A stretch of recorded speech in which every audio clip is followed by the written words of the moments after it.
Today is the big day. The outside of the bus is completed and we get to show you what it looks like. So much has happened to change the appearance of this bus over the last few months, and it's exciting to get to share that with everyone. But first, here's a recap of where we started and how we got to where we are.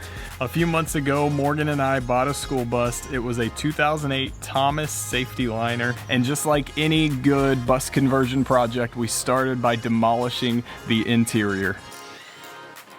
First seat, come on. That was weak.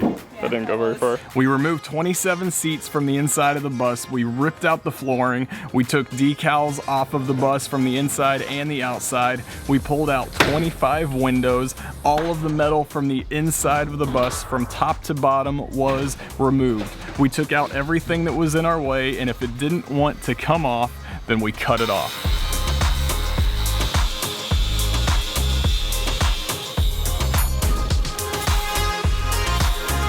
Also, as a side note, once we finished with demolition, I took all of the scrap metal that we pulled out of the bus and I threw it in my front yard. And then I got on Facebook Marketplace and I listed it for free. And this guy showed up with ingenuity in hand and he packed the bed of his truck like a champ.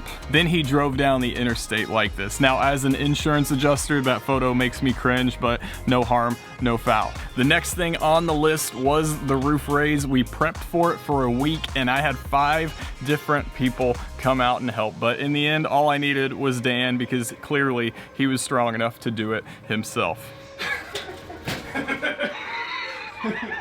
But in all honesty, over the weekend, we had help from John, Alex, and both Dans, and that made it so we could get done with this project very quickly. We cut the bus in half, we lifted it and welded it all in one weekend, and that is because we had so much help. From there, it was a lot of welding and metal work. The following week, Morgan helped me with the welding, and over the weekend, with the help of Alex and both Dans again, we got the new side panels on the bus.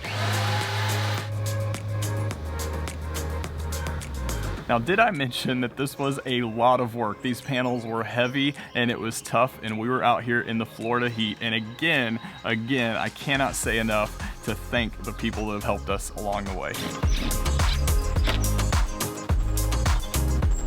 Over the next couple weeks, we tackled the roof transition and the rear end of the bus. We added to the structure and then added the sheet metal. Finally, the bus was taller and completely sealed off from the outside elements, and so for Morgan and I, this was a great feeling because we finally felt like we could just take a deep breath.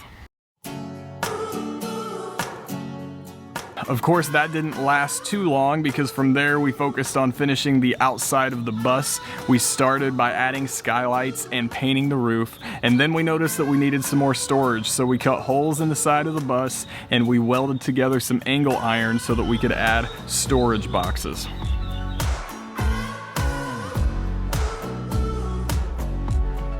Once all of that was done, we were ready to start prepping this bus so that we could get it painted. We pulled everything off of the bus, the lights, the trim, grills, emblems, all of the school-related items. We cut holes for the new windows, and then we taped it up, we bagged it, and we got to priming, followed, of course, by the painting. A couple hours later, the bus was blue, but then we even added some white accents just to make it pop a little.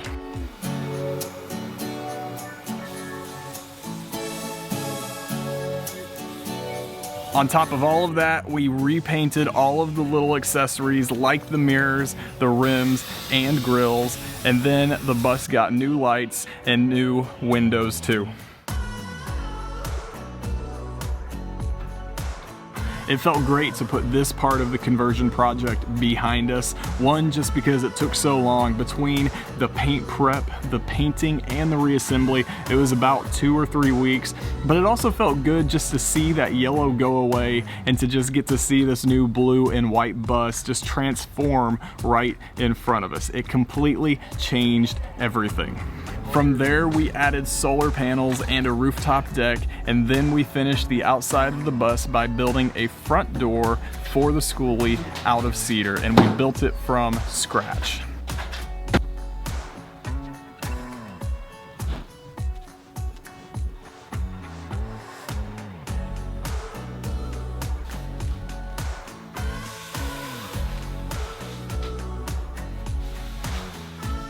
Up to this point, this bus conversion has been difficult and time consuming, but so much has happened to this bus over these last few months. This is what the bus looked like before we started on the project, and this is what it looks like now.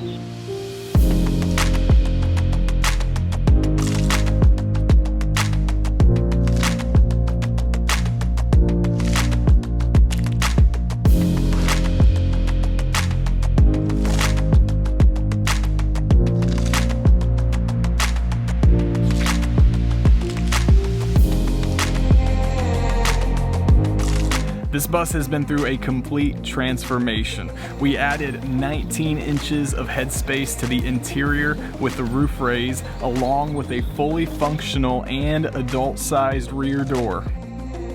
We added 9 double-paned RV windows which pair nicely with the new skylights.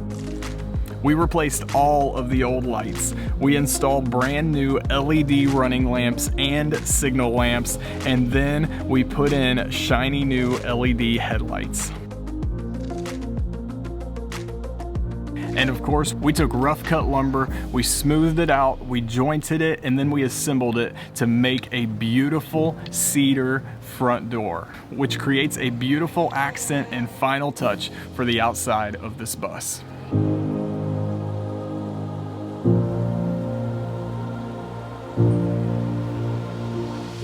It has been a long road to get to this point in the project, and I hope you like all of the progress that we have made, but we are going to keep this project moving forward. We've already started converting the interior of this bus. We've started the subflooring and framing. We have electrical and plumbing done. We've been getting it insulated and buying appliances. So a lot is happening to the inside of this bus, but all of that will be featured in the second season of this bus conversion project. Make sure you hit the subscribe button so you don't miss any of those episodes once they drop. If you enjoyed the video, make sure to leave a like and a comment below. Feel free to share this all over social media, and as always, thank you for watching.